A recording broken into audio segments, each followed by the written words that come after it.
Hello everyone, this is a speedrun of Pokemon Mystery Dungeon Explorers of Sky for the 80% WM category and done on the Cutsceneless hack. You might not know what all that means. The 80% WM category is a run that aims to beat the game while allowing the use of Wonder Mails, and we'll get into exactly what those are later. While the Cutsceneless hack is a ROM hack I made that removes all the speedrun mandatory cutscenes, because this game normally has several long unskippable cutscenes that make the run around 5 hours long, and so it's nice to have something like this for just being able to go through the game more quickly for faster practice, faster routing, testing, or just when you don't have 5 hours to commit but you still just want to get a run done, this kind of stuff. And, well, I didn't have any commentary, any live commentary for this run, because this was a run I just streamed on my alt account on one day where I just couldn't do one of my regular streams like I do on my Twitch channel. And, well, it just happened to be a big PB, and so I decided to just sort of watch this back and provide some commentary, which I hope kind of helps cover a lot of this run's details, a lot of its routing, which I think there's a lot of really interesting stuff. Yeah, I hope I can provide some useful information. So with that said, we're gonna get started. So first of all, in the normal game, there is a personality quiz at the start. That's how you select your starter, or rather, the game selects it for you, depending on the answers you give. And essentially not all, because the questions are randomly generated, not all sets of questions can result in the starter you want. And so it kind of tends to be random. Luckily, there is a manip in the full game that is very consistent that allows you to do that. And because of that, essentially this Cutsceneless hack just starts with you choosing the starter, because that's something that normally requires a save to set up, and so it's a little bit cumbersome. So it's just kind of a way to shorten the start of the run. We gave ourselves a one character name, as is tradition with a lot of RPGs. Kind of set our moves at the start, set our options. Essentially, the options that got set is top screen to jobs, because it actually ends up making loading times slightly faster. Far off pals to self, which means that if fights take place off screen, they don't play any attack animations, which ends up resulting in a huge time save later, a lot of huge time saves later, and also fast movement speed. Partner of choice is Kitty. There are actually several very viable partners in this game, and it's actually hard to tell which one is optimal. I like Kitty a lot because she has access to Fake Out in the early game, which can hit enemies from behind you. And so it actually ends up saving a lot of time in fights that take place in hallways where you're kind of in a line. And yeah, in case you haven't noticed already, or if you're unfamiliar with this game, this game's layouts are randomly generated. So the objective is you go through dungeons, you find the stairs at the end of each floor, and your objective is to find the stairs to the next floor.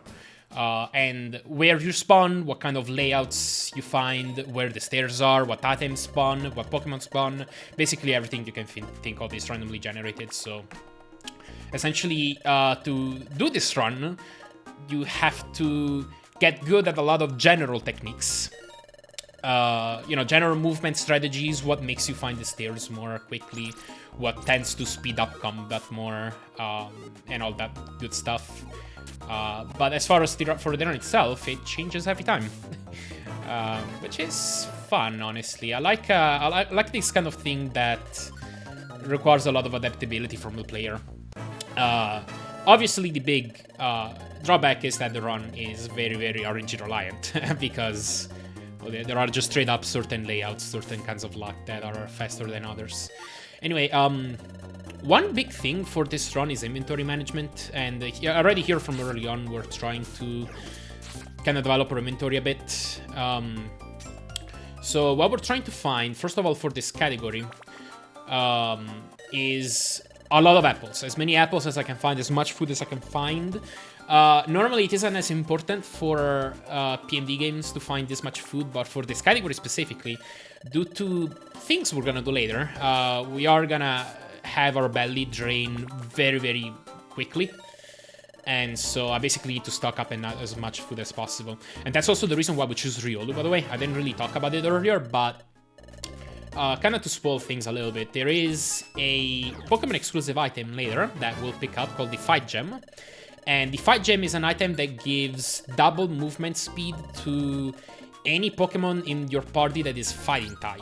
And it just so happens that the only fighting type starter in this game is Riolu. So he's the only one who can make use of that item, and it's absolutely worth using. It's one of the items that we'll get from Wonder Mails. Again, more on that a little bit.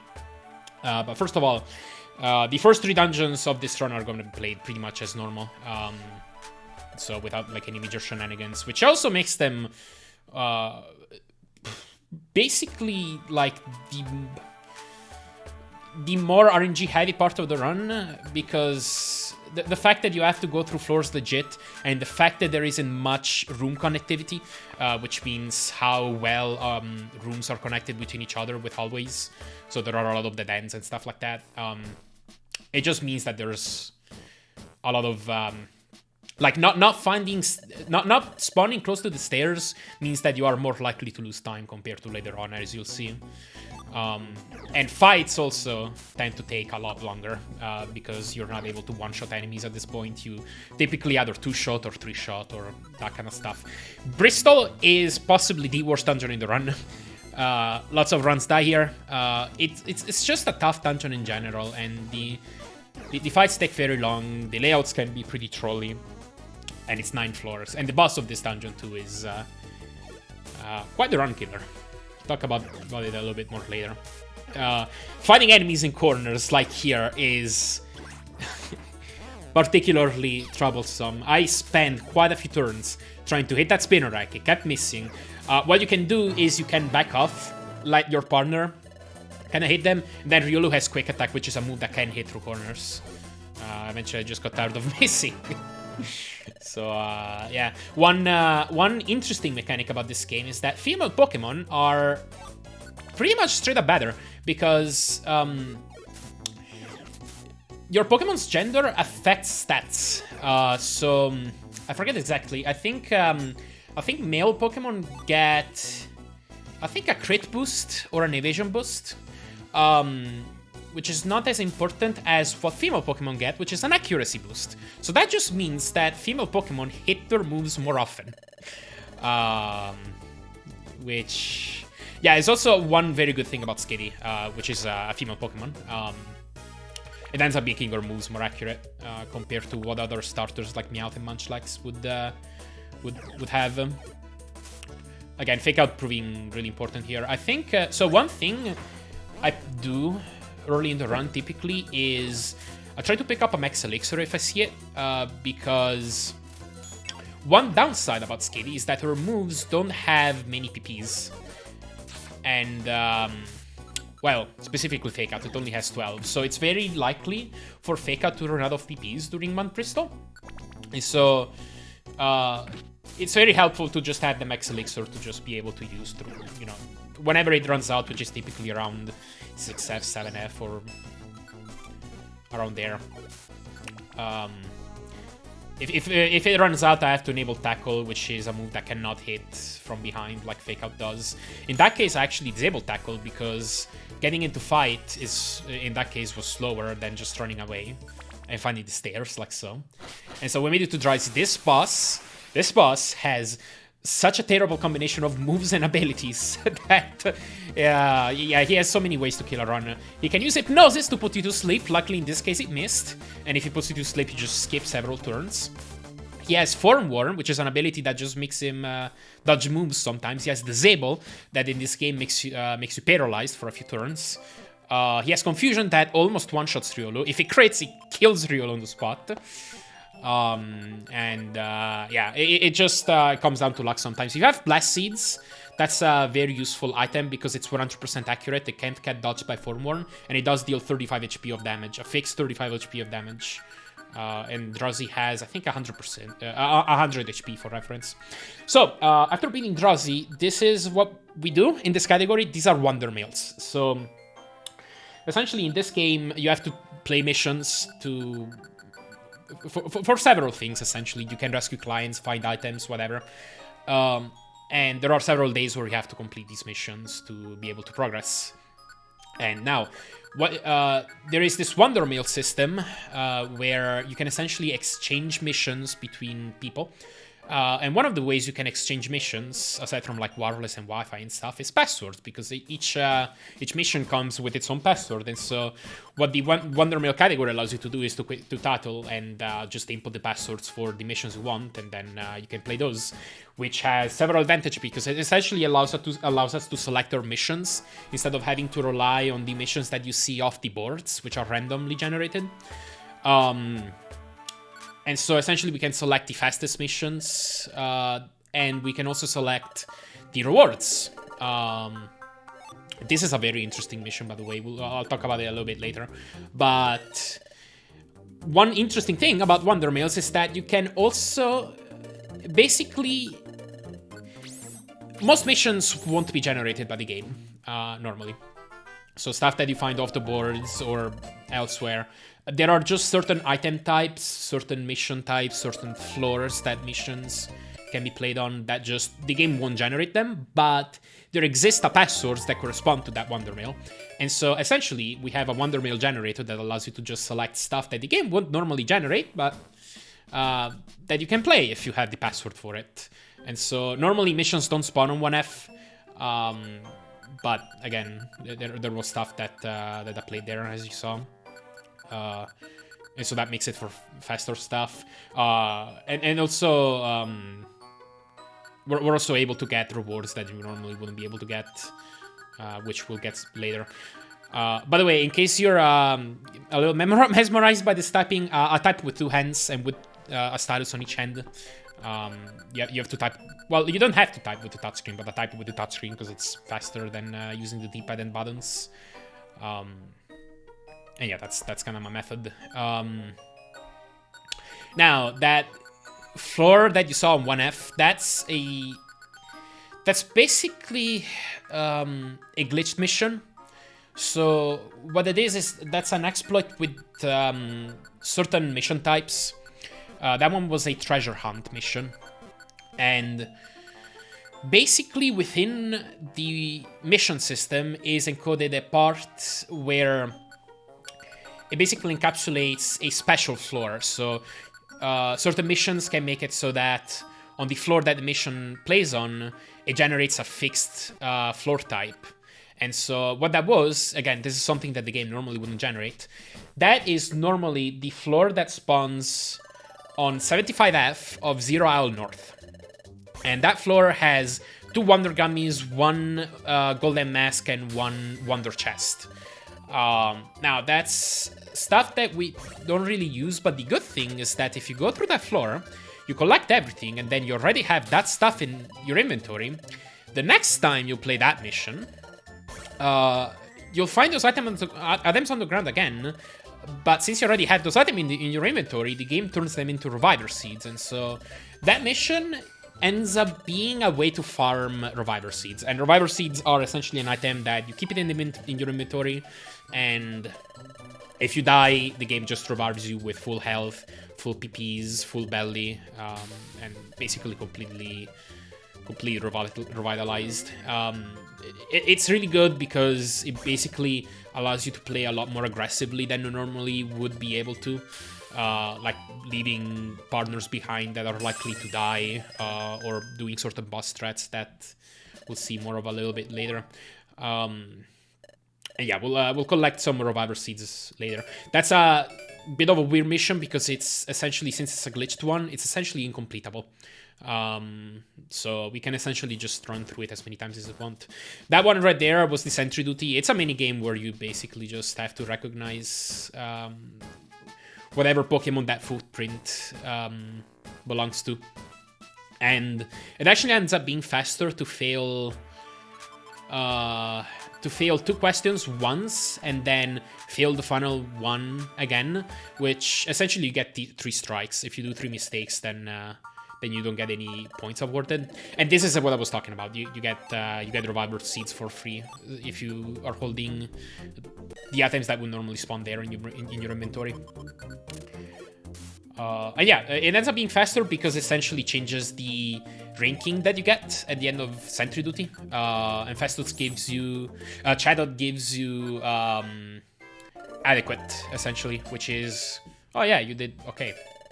And that ends up having less text, and we don't really care about whatever rewards we get. So, well, we've been playing some missions. So, essentially, some of those missions were prospect missions, which were about finding items in certain floors. And the nice thing about prospect missions is that you actually end up being able to keep the item that you had to find. And so, two missions that I played so far were Prospect Mobile Scarf and Prospect Frustration TM. So, Frustration TM is essentially just the TM that I used to teach... the move Frustration to Rilo. And in this game, the move Frustration is a move that deals a fixed amount of damage, depending on your IQ, which is a stat in this game. You start with, I think, 0 IQ. As you... Essentially, the main way to get more IQ is by eating gummies. And so, essentially... If you don't go out of your way to increase your IQ, then Frustration stays at its maximum power. Because Frustration, it has more power the lower your IQ, as opposed to Return, which has more power the higher your IQ. And so in this case, it deals 45 HP of damage, and it also has 100% accuracy, so unless your accuracy gets reduced, it's always gonna hit. Which is very nice, because the alternative is using moves like Bite or Quick Attack, or Force Palm, which have... I don't know about Quick Attack, but Bite and Force Palm can miss. So they end up being very accurate and end up being very powerful, and they can one-shot most enemies in the early game. A Mobile Scarf, on the other hand, is an item that you might have already been a little bit confused by so far. It's an item that allows you to step through any tile you want that is inside the map's boundaries. So at the expense of basically each step that you take inside a wall costing 5 units of your belly. You can step on water, you can step on chasms without a cost, but when you step inside a wall, you are gonna have your belly drained way more quickly. And so that's exactly what we need all these apples for, because it does end up being faster to go through walls in a lot of scenarios, because it allows us to skip fights, it allows us to skip a lot of backtracking and stuff like that. But we do have to regularly eat, like here. I run out at the very end. Now, I'm gonna eat my Wonder Gummies instead of my apples first. Wonder Gummies are stuff that I got from that glitch mission. And that's because I don't actually need... that many Reviver Seeds from the glitch mission, so what I can do is I can eat both my Wonder Gummies for food. And so next time I play that mission, I get more Wonder Gummies, which is more food, and it does end up being higher value in a lot of scenarios. So that waterfall cave was fairly slow, because I just ended up... there was a Tangela that just put me to sleep and wasted a bunch of time, plus more stuff that went slowly, but... That's about that. Now, ideally, at this point in the run, I'd already have a Stun Seed and a Sleep Seed. Those are two items that I would like to keep for one of the boss fights towards the end of the run. Unfortunately, I'm gonna spoil this already, I forgot to pick this up. And then I just didn't even realize all this time. And so just kept rolling... figuring I'd already gotten them in Drench Bluff or whatever. But as far as inventory management goes, at this point, I would like to already have those two items on top of getting as many apples as possible. Another item that I want to be looking for is a Power Bend. That is an item that increases your attack by, I think, 10 or 12 points. That is an item for Skitty. It's very good to have on her. It just allows her to kill a lot of enemies more quickly, hit more ranges, all that fun stuff. Because later on, not only are we gonna have Mobile Scarf to be able to go past enemies by going inside walls, but we're also gonna have the Fight Gem, as I mentioned earlier, which makes you move at double speed. So it's gonna be even easier and at a lower belly cost to skip enemies. And essentially, you can basically skip all the fights. We are gonna be able to set a tactic on Skitty that just makes her not move. And so she's essentially gonna stay stationary. We're gonna move along the floor, find the stairs, and Skitty's just gonna be on guard, defending herself whenever an enemy happens to wander into the room.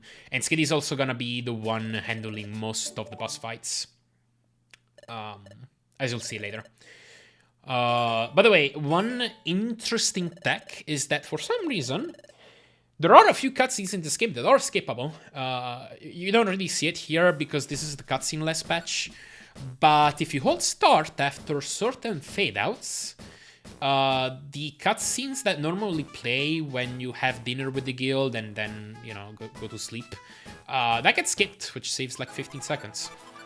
And that is something you have to do in the Cutsceneless patch because that is a non-mandatory cutscene. So yeah, I'm pressing start on some of those. By the way, there is a bit of a distinction between filler days and mission days. I do have a bit of a different nomenclature on splits. So for certain days, to progress through the story, you have to play a certain amount of the missions. It varies depending on the day. On the very first day, you have to play 3 missions before you can play the Sentry Duty minigame. On certain days, you have to play 1 mission, 2 missions, whatever. And then filler days are just days where you have to run through a dungeon. And as long as you finish it or use an escape orb or fail, it will count as a day being passed and you are able to progress through the story. I do still place a mission and complete it because it essentially... I want the rewards from that mission. Playing that mission ends up giving me 2 more pure seeds, which is an item that teleports you to the stairs. And it ends up saving a little over 10 seconds on average, which I find worth it because inputting that extra code and playing out that extra mission essentially ends up losing about 20 seconds. So it ends up being worth it in most of the cases, I think. And right now, one of the items that I got from the missions was Golden Seeds, which is an item that raises the Pokemon that Golden Seeds are used on by 5 levels. And we're gonna basically use it to drug up Skitty. So she's gonna become a behemoth, essentially. And we're gonna use her for like basically fights. She's gonna be one-shotting most enemies, killing most bosses very quickly, and that kind of stuff. Riolo, on the other hand, is just gonna keep chugging along at the low level, as hopefully Riolo is not gonna have to fight many things soon enough. I do have to hit level 10 till I can unlock the ability to set the team tactic to wait there. And so once I set that to Skitty, she's gonna stay there in that room on guard. And she's not gonna move around. It's essentially gonna mean she's gonna fight fewer enemies.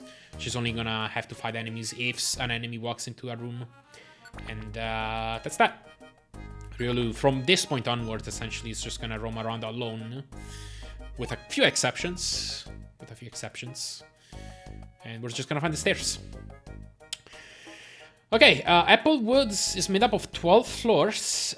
This is a bit of an interesting dungeon because 2 of these are actually special floors.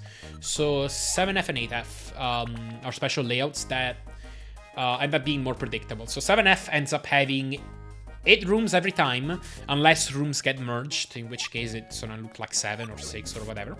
But it's normally 8 rooms that form a rectangle in the middle. And the outside of the map is all hallways that connect to these rooms.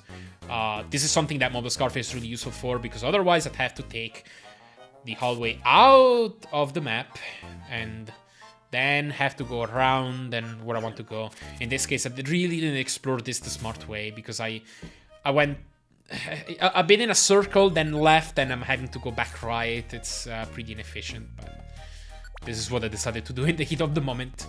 And then 8F, on the other hand, is always something that has 10 rooms in the outer ring of the map. And the center is all hallways on the other hand. So those floors are essentially the opposite of one another. Fun fact, a very similar thing happens in Mount Thunder, if I'm not mistaken, in the Rescue Team games. I think there's more special floors than just those 2, but those are two that spawn in 7F and 8F, if I'm not mistaken. And then the rest of the layouts are pretty common, or pretty normal. So I guess this is an interesting, like a good point to talk about general strategy. So it turns out that different floors have different parameters to them. So the big thing is, by the way, I didn't trigger this cutscene optimally. You can hold up and left, and essentially the cutscene triggers when you're at the wall. I lost like half a second or a second because I forgot. Anyway, the big thing is that there's different layout sizes. So there's a small size, there's a small medium, there's a medium large. There might be more like classifications, but essentially the thing that's useful to know is that limits how many rooms across and how many rooms like horizontally and vertically there can be. So a small layout, for example, can only have up to 2 rooms horizontally and up to 3 vertically. So if in such a case, typically, like for small layouts, the floor ends up occupying just the left side of the map. So essentially what you can predict is if you know that you're going through a floor that is of a small layout and the minimap shows that you're already in the center left of the map, then you know for a fact that there are 0 rooms on the right side. And so that can kind of tell you if you see a hallway that leads to the right side, that is 100% either a dead end or something that like happens to lead back into another room in the same column. I'm not actually even confident that can happen, but essentially those are stuff that's tough to avoid. I believe small medium is something that can be up to 3 rooms horizontally, and then medium large is from 4 to 6. I might be mistaken on the actual numbers. It might be 2. It might even potentially be 2 across. It can get a little weird, but that's one of the things. There are other parameters like I forget exactly what they're called, but hallway density, which essentially ends up determining how many hallways ends up getting generated, which determines how connected the rooms are between each other, essentially. And more parameters that I don't really have all memorized. Another fun fact is that there's a lot of details to the dungeon algorithm, but essentially when the game spawns rooms, it basically spawns them in a grid. That's a big concept, essentially. It always divides the map into sectors, which end up being of the same size. And so if a layout is 2x3, then it ends up dividing the left side of the map into 2 equal squares horizontally and 3 equal not squares, rectangles, I guess, vertically. And I lost track of what I was saying. So let me think. I legitimately lost track of what I was saying. This is awkward.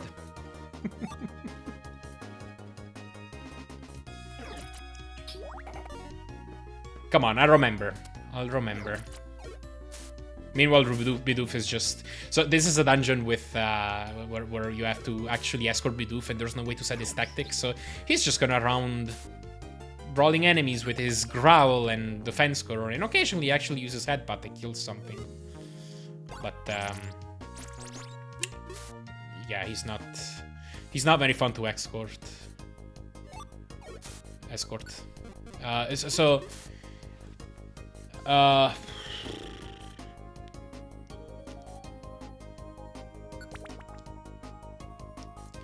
Yeah, I guess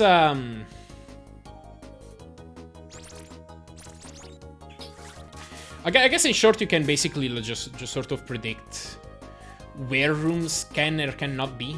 Ah, yeah, there it is. So essentially what the game does is, once it has generated a grid, it decides which sectors of that grid will or will not have rooms in them.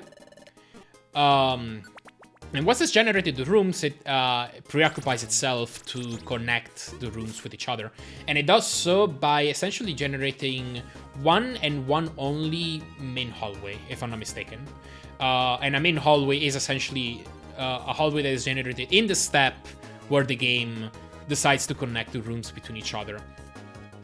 And the interesting thing is that main hallways cannot ever start from a corner of the room. So it essentially, like, once it picks the coordinate to start and end the hallway on, it can never pick the bottom or the top of the room vertically, or the very left side or the very right side of a room. And what makes that interesting is that after that's done, the game then generates extra hallways, which can randomly connect rooms between each other, but it's not guaranteed. So, and extra hallways can start from corners, on the other hand. So, the cool thing is that if you see a room start from a corner, that cannot ever be the only path that you'll... Okay, I'm not actually sure about the details, but basically, it's not guaranteed to lead anywhere. While it is more likely for a hallway that starts from somewhere else to lead somewhere, because that one actually has a chance of being the main hallway, and that one is always guaranteed to lead somewhere. And main hallways also end up having a very predictable sort of S shape. So they go straight, then they essentially turn either vertically or horizontally, depending on if it's a horizontal hallway or a vertical hallway, respectively, to essentially bring them on the same axis of where the end of the hallway is supposed to be, and then it goes straight. So it always goes straight, then turns a 90-degree angle, and then goes forward another 90-degree angle. And so that ends up making for potentially very predictable movement. While all that was happening, anyway, while I was doing that, I did some menuing, because mission rewards that I got earlier essentially get sent to storage, and you normally have to go back in town to get them. That's one of the big usages of Mobile Scar, by the way. Instead of having to backtrack and, you know, all the way to the left and up and then right, you can just skip right through a wall, and then you're gonna have to eat out afterwards, but it's worth it.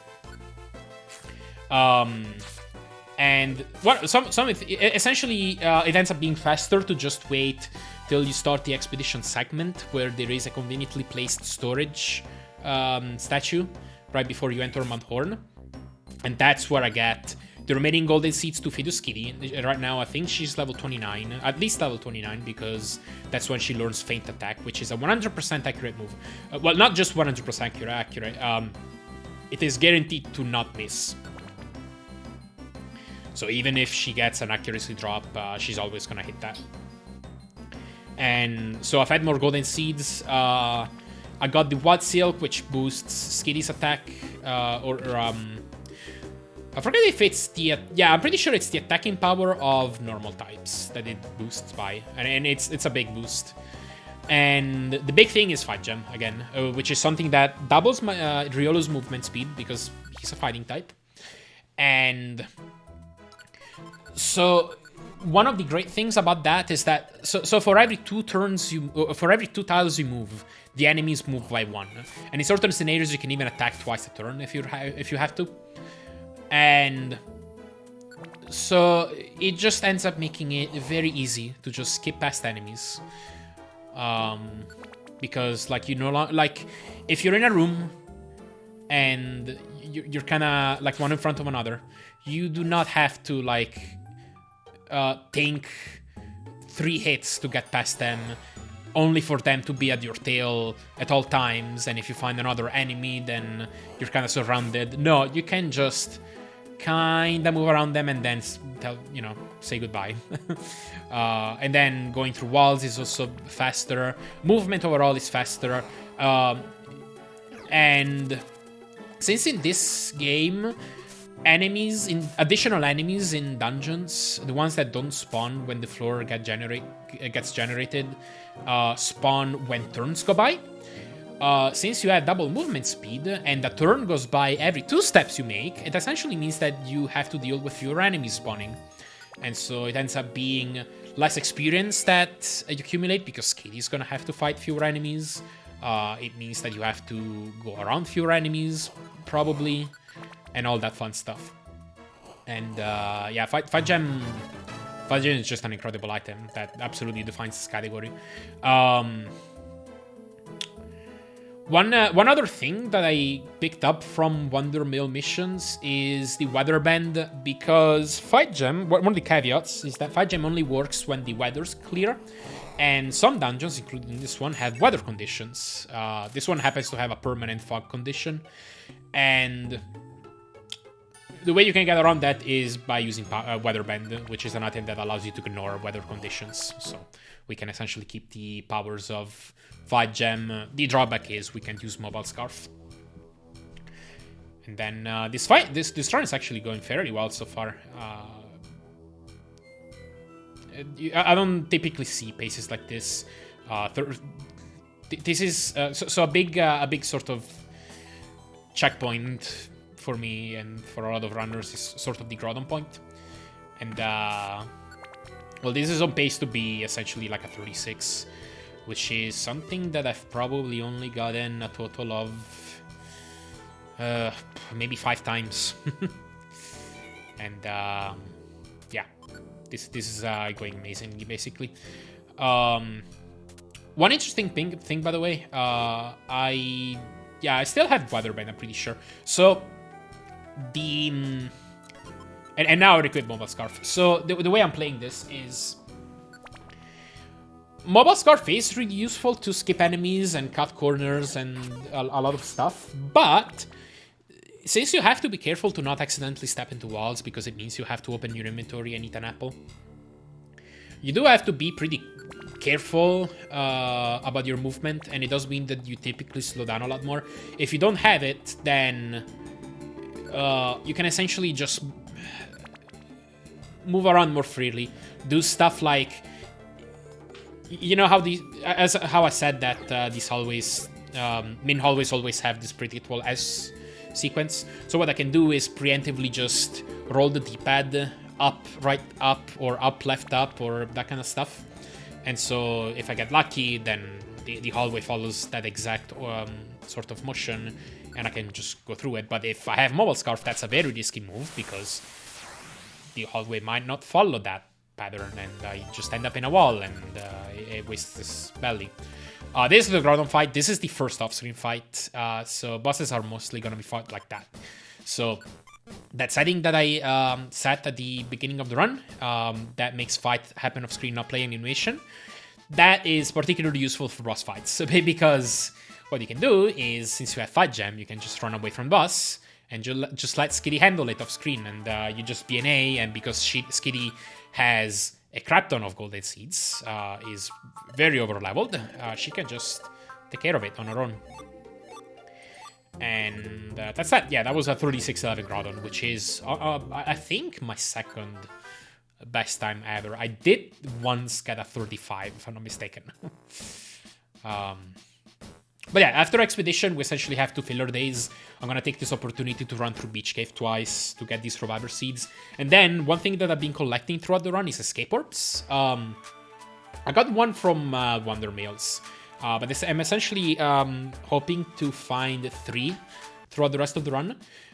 And what they do is they just end the day on the spot. They allow you to escape from a dungeon. And it makes it optimal, essentially, to just collect the revives. I enter Beach Cave, collect the revives, and then just exit immediately. It saves about 25 seconds, depending on your luck, to run through Beach Cave normally. It costs about 25 seconds, so using the escape orb saves that amount, because you just don't play the rest of the dungeon. So yeah, again, on a pretty good pace here.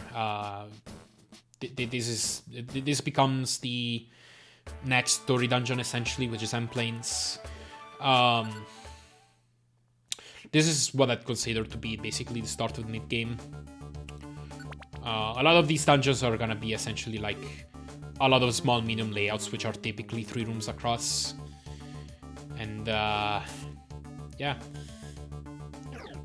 At this point, again, I'm just aiming to skip most enemies. Starting from this dungeon specifically, you can start finding pure seeds on the ground, which I mentioned it earlier, but they're essentially items that when you eat them, it allows you to warp to the room where the stairs are located. So it's essentially a way to skip a floor.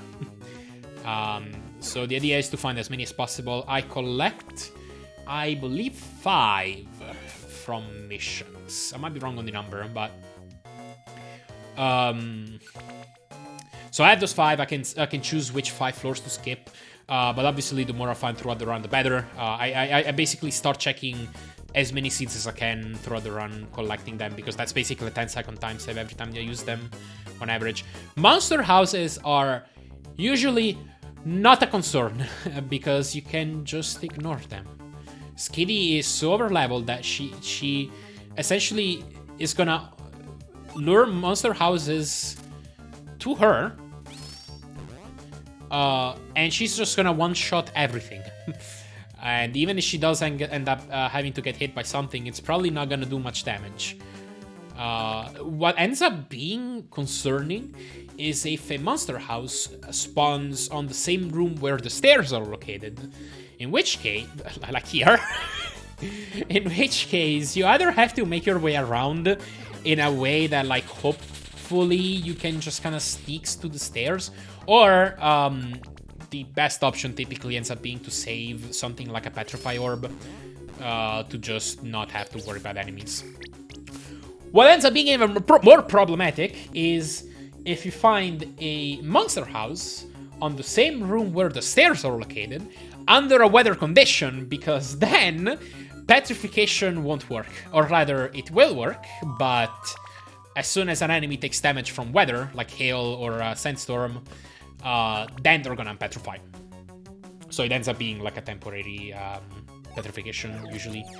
Or, even more fun, soon enough we'll play Northern Desert, where there can be sandstorms and there are enemies with Sand Veil. If an enemy has Sand Veil under Sandstorm, Petrify Orb can miss, which is tragicomical. But yeah, like, for now, this is just M planes, again, going pretty well. I don't remember if I found a pure seed already. You can find revival seeds on the ground. I still pick them up, even though I don't typically like need a ton of them, but they are worth taking if you have free inventory. And then if you end up having to swap something out, revival seeds can be discarded. This is the electric boss fights. This is the strat. You can kind of go into that sort of V-shape, going to the top left.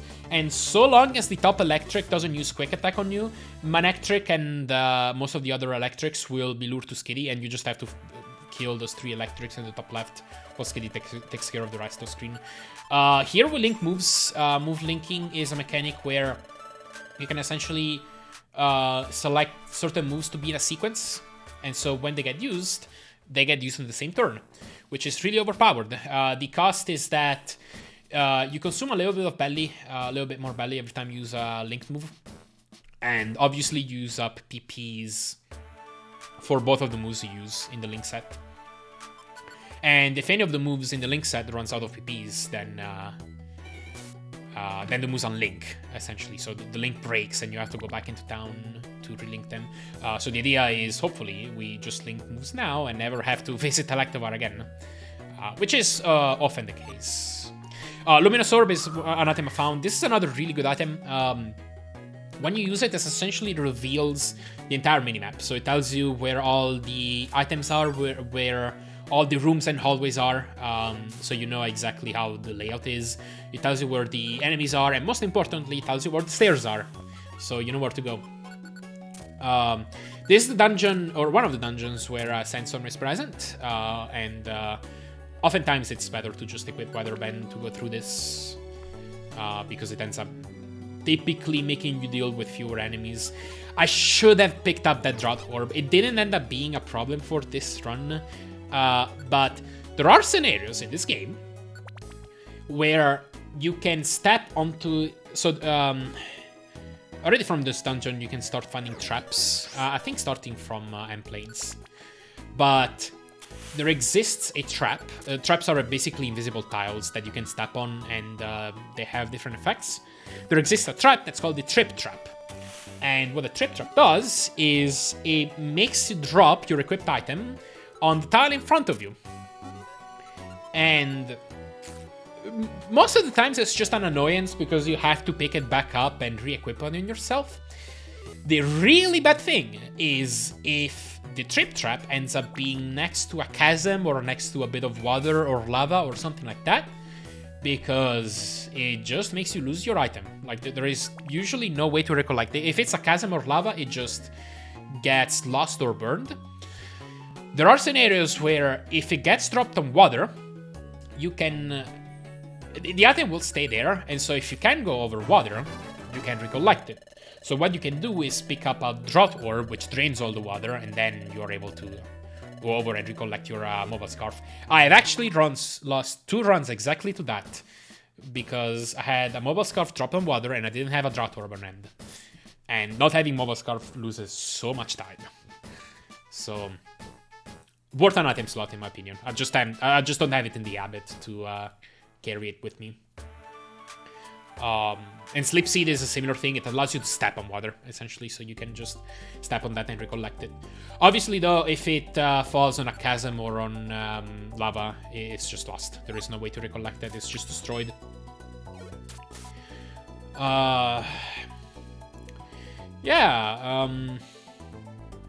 This is Quicksand Cave, more Sandstorm fun, more Sandvale enemies. This is where it's really just good to not have to fight any enemies, and it's very good for Skady to have feint attack. It's another reason why I really like using Skady for this.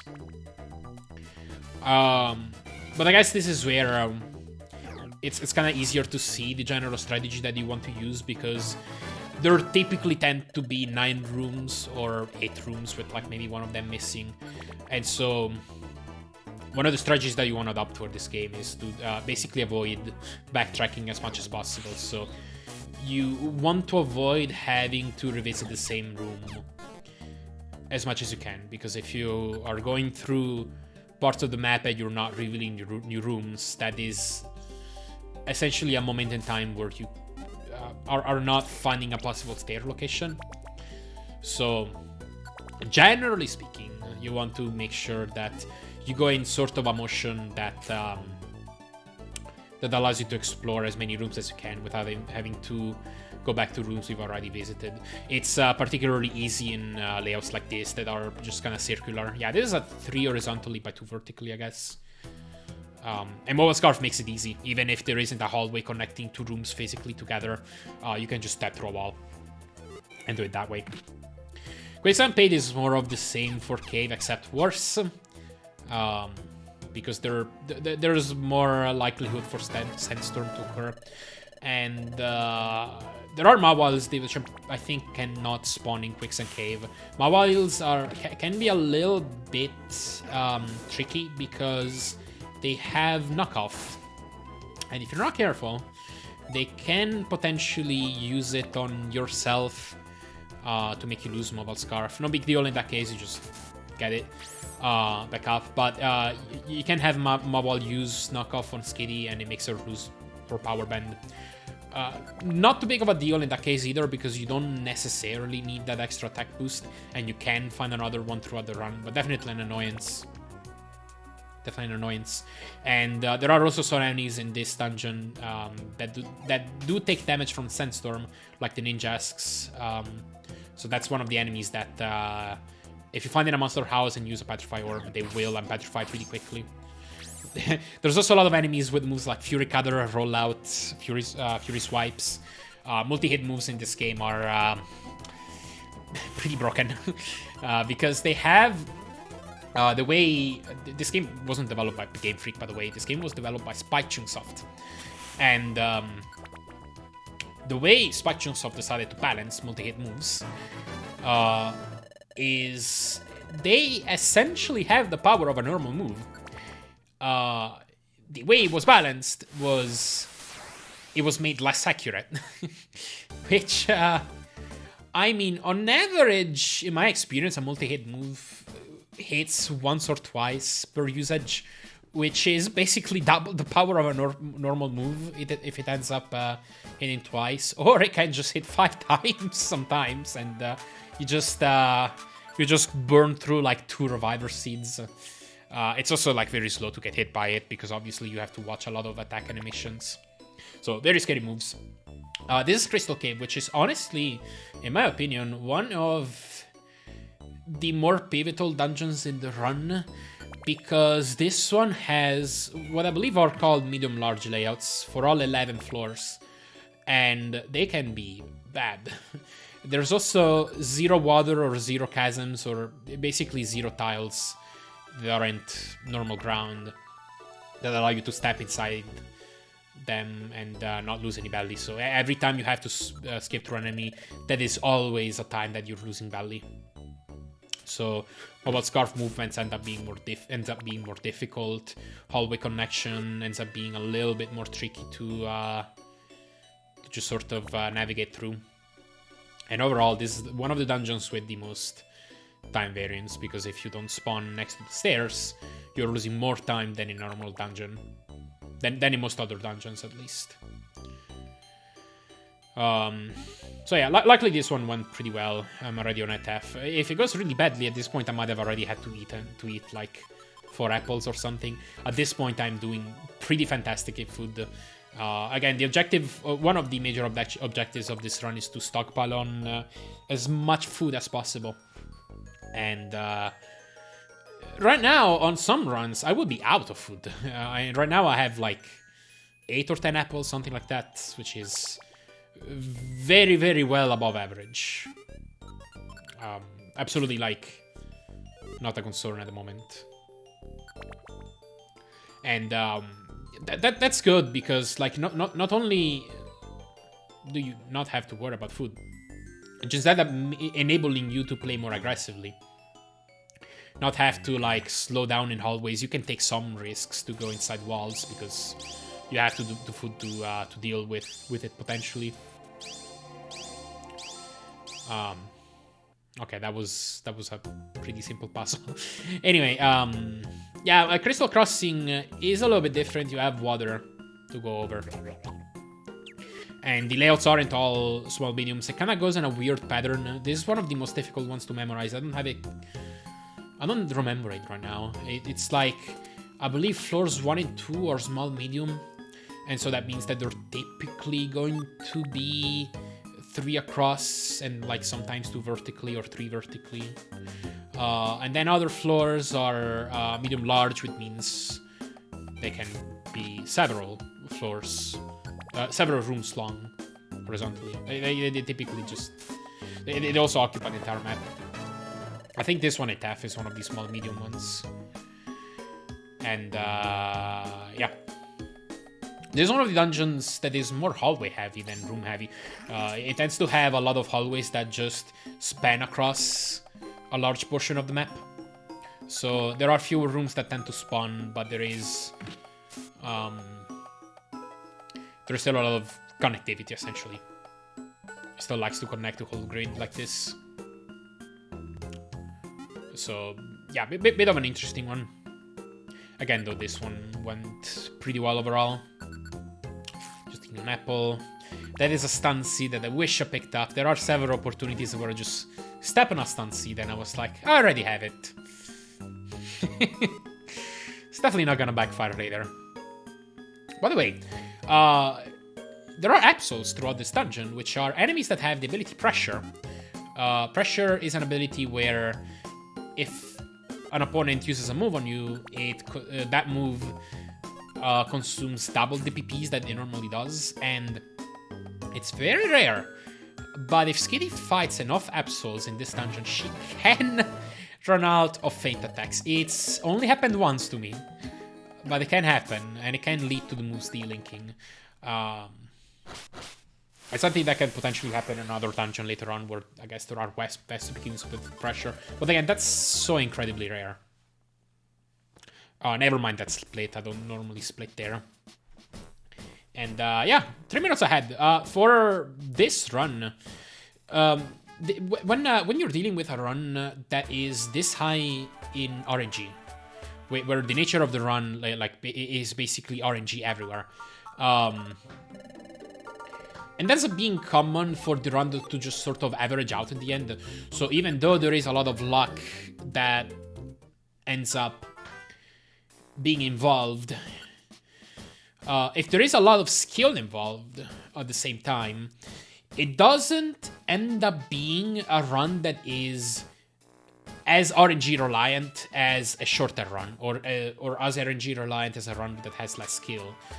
Because essentially, if you have several segments that can affect the time in a random way, if you have several of these segments in a row, you're essentially increasing the sample size, and so it statistically ends up averaging out. Some dungeons will go well, some dungeons will go poorly. But obviously, if you're grinding for a top time, then typically the luck that you'll need to PP will need to be at least above average.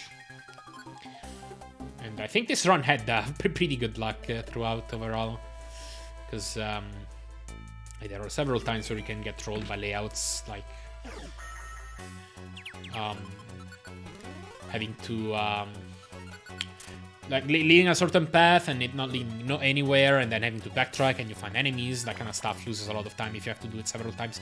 One technique that I did there, by the way, oh yeah, this dungeon in general is one spot where Mobile Scarf saves the most time, because there's a lot of these ring layouts that appeared in Applewoods as well, and it just ends up being super fast to do this movement instead of going through the main and through the hallways. And the really good thing is that this dungeon is on chasms, and so you don't lose any belly for doing this. Unlike in Applewoods, where you go through walls and you're gonna run out of belly pretty quickly if you do this. And then certain floors in this are linear layouts, where it's just 5 rooms in a row. Another fun fact is that this exact layout, like floor by floor, is also what the floor generation is for Sky Summit Peak in the Rescue Team games. That's another 8-floor dungeon, if you exclude the boss floor, which is Rayquaza. That has exactly that, where every floor is a ring layout except for floors 1, 4, and 7 that are that linear layout. Anyway, I believe this is the longest dungeon in the run so far. I guess it would be tied with Northern Desert, but yeah, this is 15 floors. Lots of ghosts. Lots of ghosts. Mobile Scarf essentially ends up giving you the movement abilities of a ghost. Most ghosts, with a couple exceptions. For example, Dusclops, for example, can't do this. But most ghosts can step on any tile they want, except that if they step inside a wall, they can do that, but they lose badly. That's exactly what Mobile Scarf does. One thing you can do if you find apples on the ground and you don't want to go through the inventory to find something to swap out, if you're already hungry, you can just eat it off the ground like that. So you don't have to like kind of go through your inventory and think. Throughout this dungeon, there are also some interesting floor generations. It's 6F and 11F that have what are called the beetle layouts, and what they are is one big rectangular room in the middle, like this one. This is 11F. And then there are 6 rooms on the side, 3 on the left side and 3 on the right side. Yeah, 6 small rooms that make up the sides of that.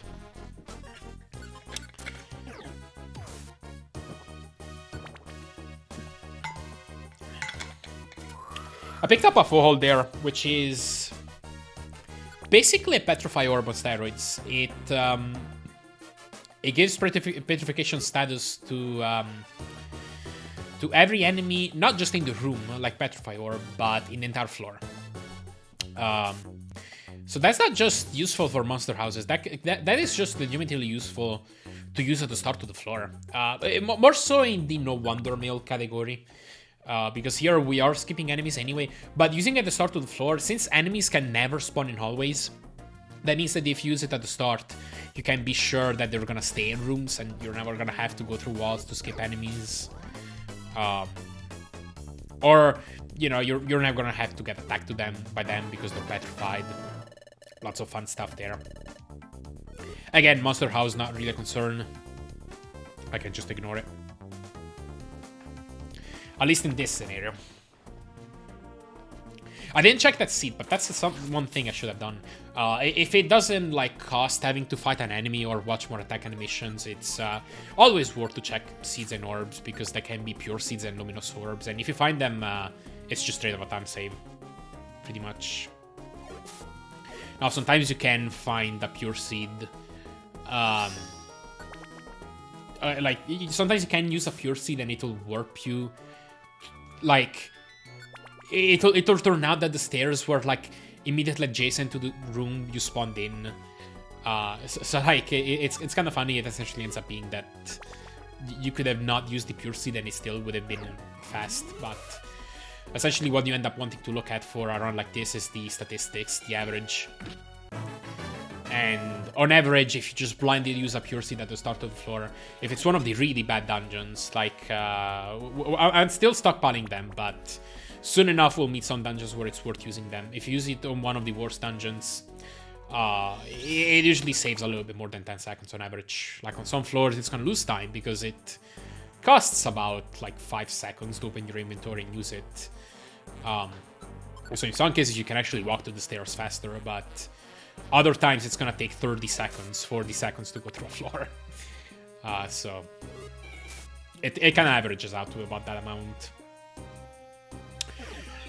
Okay, more Deep Seal Ruin. And there isn't anything particularly remarkable about these dungeons. Floors 1F and 5F. That's a pure seed, by the way. I don't know, this might be the first one of the run.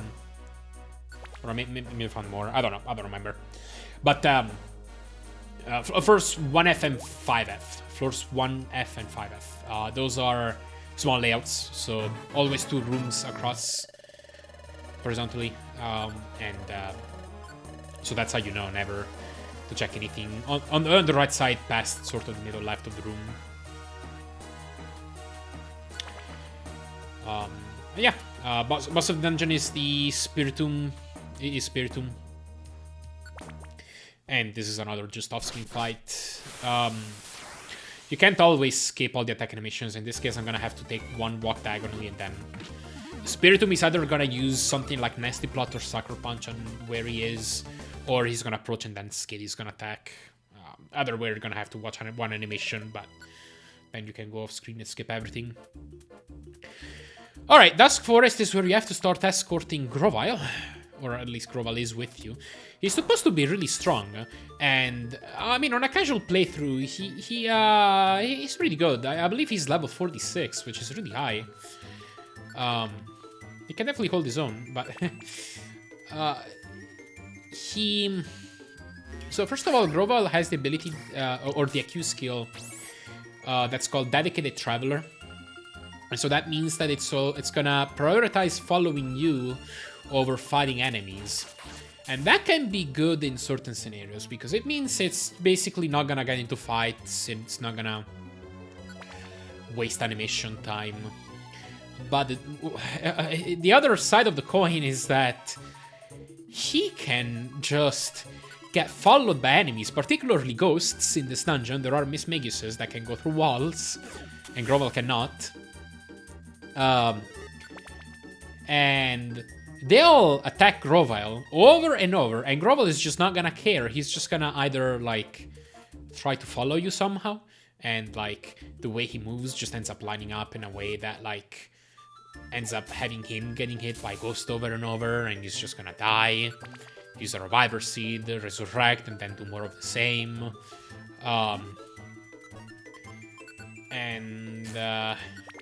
Yeah, it can save time sometimes, but it can also just mean that that he's just gonna take hits and eventually die.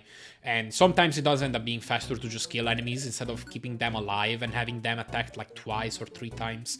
Especially in this dungeon, where you also have to escort Celebi, who is even weaker. And In this dungeon, there are...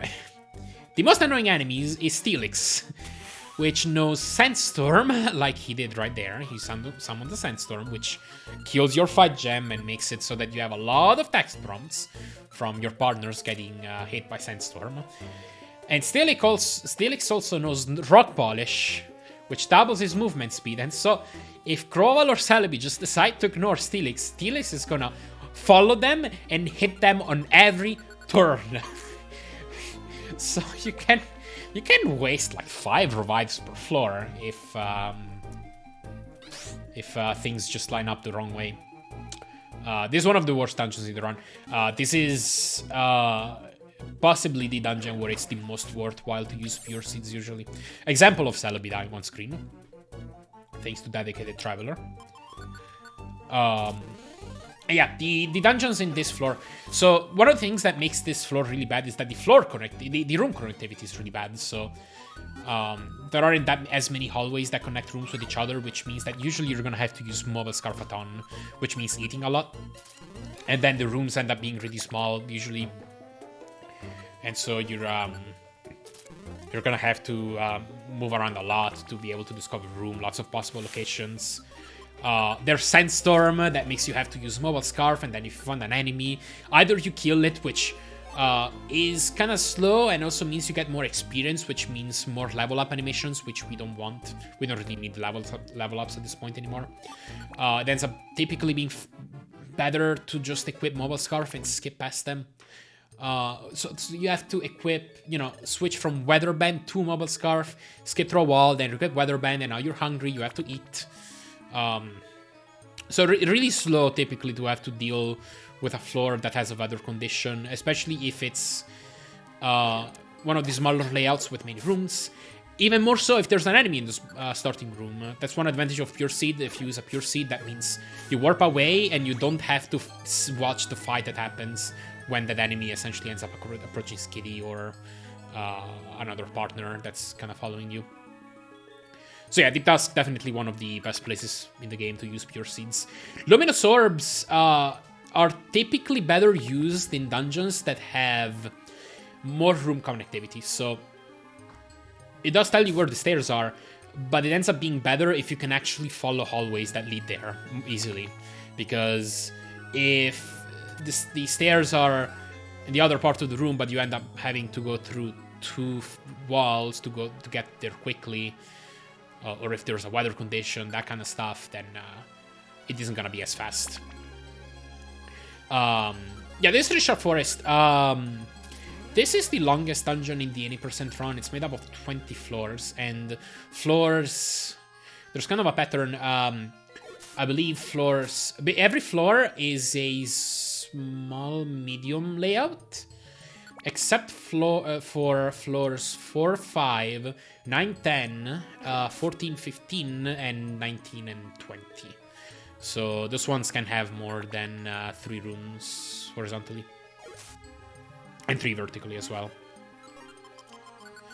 I tend to care more about the horizontal because that's what ends up influencing what part of the minimap ends up potentially having rooms. Because even if a dungeon only has 2 rooms vertically, it's still gonna span the map from top to bottom. While if something ends up having a maximum amount of rooms, then there's typically a portion on the right side that isn't used. So yeah, that's that.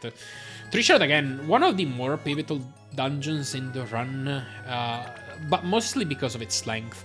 There are, again, these floors that can be pretty bad, but there's worse, honestly. I tend to not use many Pure Seeds or Luminous Orbs in this one, although there can definitely still be about 2 minutes of variance here between, like, worse than best, even more sometimes. Oh yeah, I think this is the first time in the run that I find these. These are hidden stairs. They are unmarked on the map. They have a chance of spawning in certain dungeons, and they usually lead to a secret bazaar like that. There are some dungeons in the post-game that lead to a hidden treasure room, but as far as the 80% run goes, they always lead to a bazaar. And what they do essentially is you can enter that and go through it. And then, once you exit the bazaar, it essentially leads you to the next floor. So it's essentially some slower stairs. So if you find them before finding the actual stairs, it's typically best to just take it and go through it. Sometimes what will happen is that sometimes you find a secret bazaar in the same room where the actual stairs are. In that case, it's typically faster to back out of it and just go through the actual stairs, because you don't have to watch the transition through the actual bazaar. This is the fun part in the game where you have to revisit one of the early game dungeons for some reason. I have no idea why. Well, I think in a story sense, this was... my guess is that this was done as sort of a way to make you reminisce about one of the early game dungeons and watch yourself, see how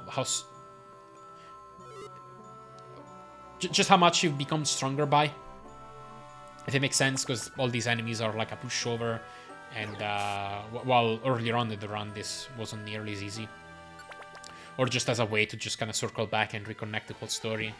I don't know. Either way, we have to do this. 8 floors. There are some potentially nasty layouts in here, even with Mobile Scarf and Fight Gem, but nothing too crazy, honestly. Nothing too crazy.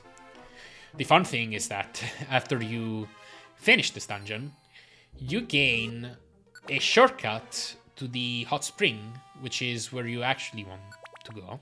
We're going to... the story is that we're going to the hot spring because we need to talk to Elder Torkoal, which knows a few things about something that we're looking for.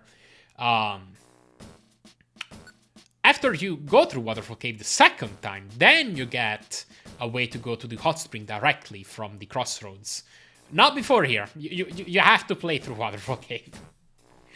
But yeah, that's the idea. Then there's just some final going around the map, just for story purposes. Not really gonna talk about much here, even though there are some things that you're gonna get spoiled even by watching this run, because of some bosses later on. I'm probably gonna refrain to talk about the story in case that's something you want to experience for yourself. This is a game that I think is best experienced blind, if you haven't played this already, or as blind as possible. There are definitely a lot of surprises. I think this is hands down one of the best stories that the Pokemon franchise has put out. Pretty much mostly only rivaled by other Pokemon Mystery Dungeon games. So yeah, I think this is something worth experiencing. But anyway, we're basically starting into the late game. This is Brun Cave. We are going through it with Shadot. And, well, the first 9 floors of Brun Cave aren't as bad. Actually, I think starting from 8F, there can be some nastier layouts, but this isn't the worst thing. Lots of water to go over, too, without losing any value. Shadot himself is not defenseless. Not the worst sort of escort, but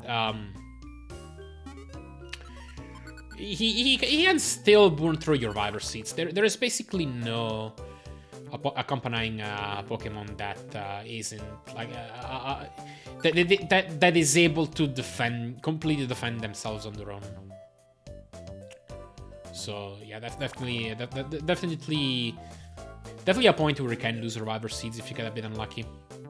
He also does have Dedicated Traveler, which is again that thing.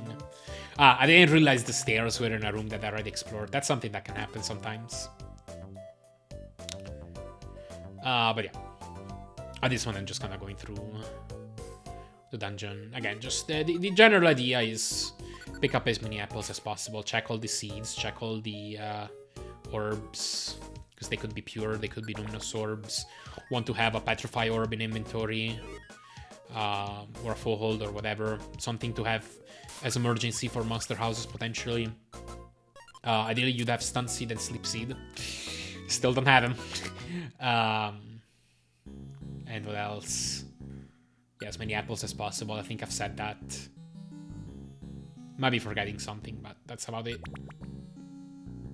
And then Lower Brine Cave has typically some minor layouts. I basically never use a Pure Seed or Luminous Orb here anyway, but yeah, bit of a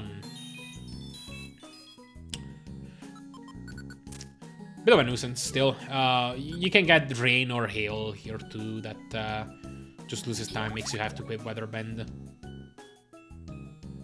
At least this isn't a very long dungeon. Pick at that apple.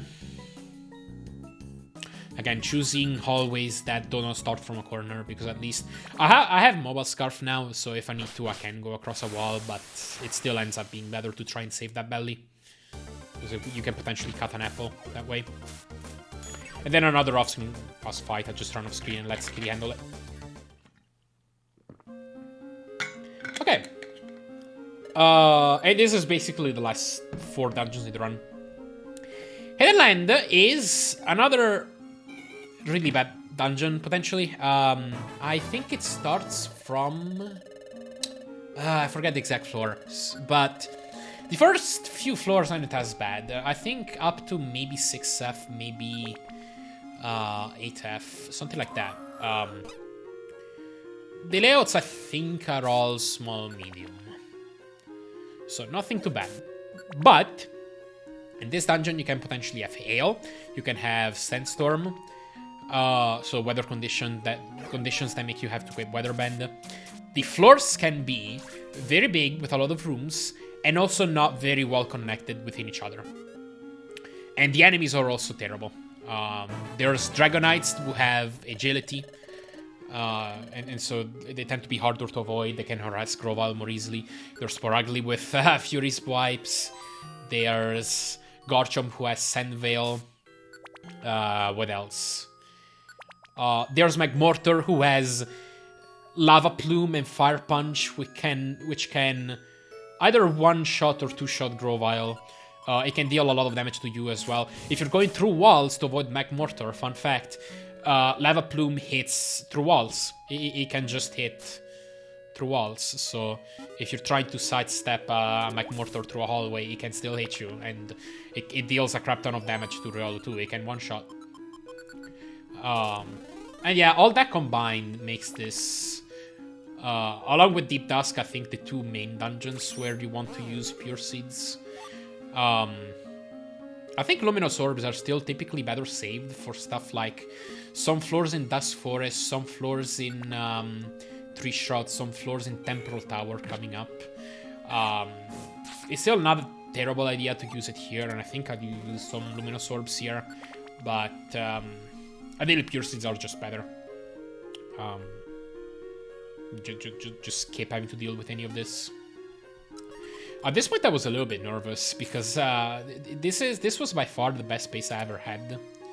I typically don't beat beat up by this many minutes anymore. I mean, it is like a very RNG heavy run, so this can happen. But again, this usually averages out, but this run ended up being pretty good throughout. Yeah, this was an example where I just decided to use a Luminous because I was out of Pure Seeds. It looked like one of those really bad floors that had a lot of rooms. You can kind of tell when you have those like really thin but long rectangles. It means that you have... Typically, it's 6 rooms horizontally and 2 vertically, and those still take a lot of time. And on top of that, there was a weather condition, so that made it worth it in my eyes to use a Luminous there. Hidden Highland is more of the same. I think weather conditions are a little bit rarer here. But still bad enemies, bad layouts. And at this point, I had pretty much run out of stuff to use, so I just kind of had to play most of this legit. This was probably the worst dungeon in the run. But again, it's kind of understandable because I didn't have basically most of anything to skip floors. I kind of had to play this legit.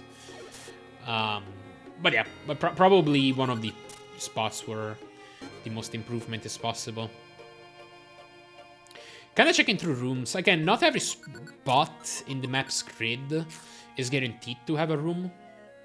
So I kind of checked there, and then I saw it was all wall, so I just went down. Because at least there was a hallway on the bottom, so I knew for a fact there was at least a hallway, if not a room.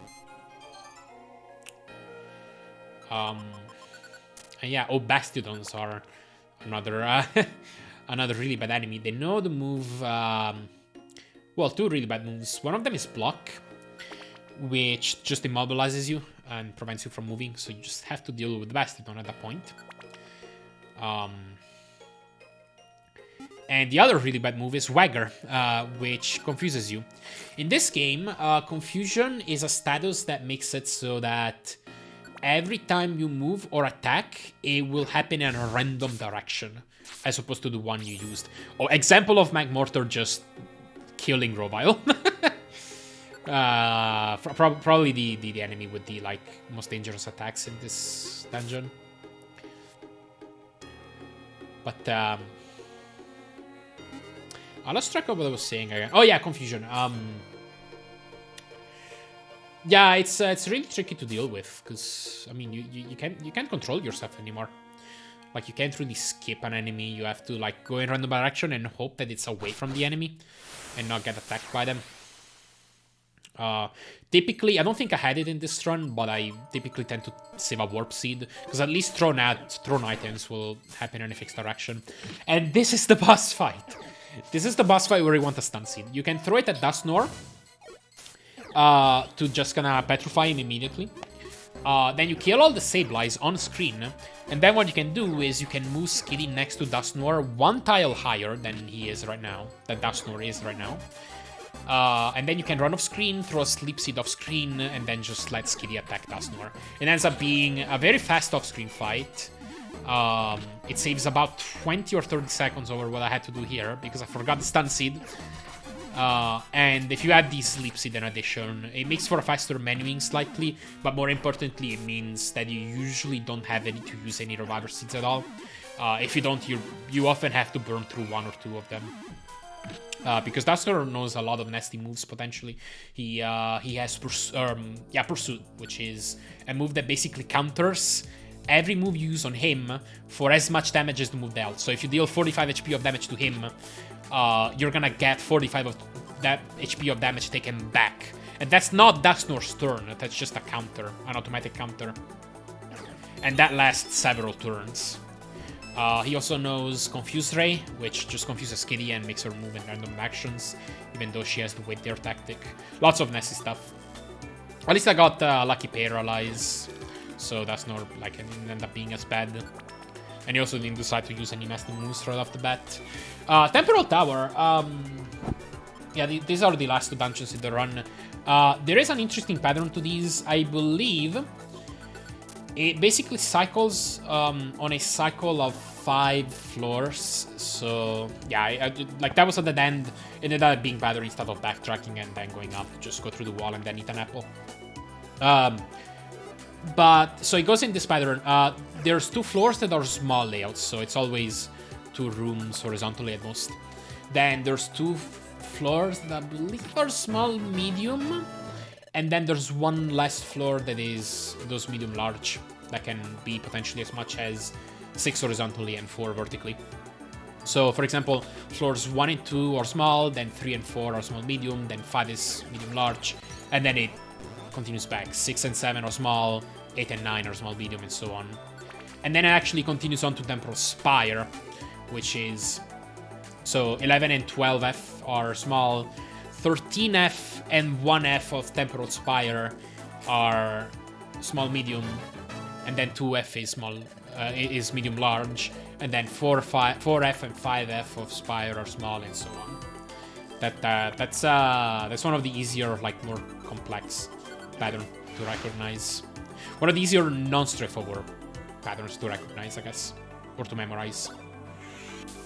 Anyway, not too shabby of a Temporal Tower, all in all. I did have a couple floors, not exactly the best. Oh, these are terrible traps. You just step on them and there's enemies in the way. So if I get unlucky, it's right next to the stairs and then he spawns on the stairs. And at least with Fight Gem, you don't necessarily have to fight the enemies. You can sidestep, press B and A to let them come to you, and then you just kind of sidestep them and hope they don't use a terrible attack. I got Fire Spin here. I should have just attacked the Sword Rock. But eventually Fire Spin runs out and I can move past. Yeah, more of Spire. Spire went really well. This might have almost scolded, actually.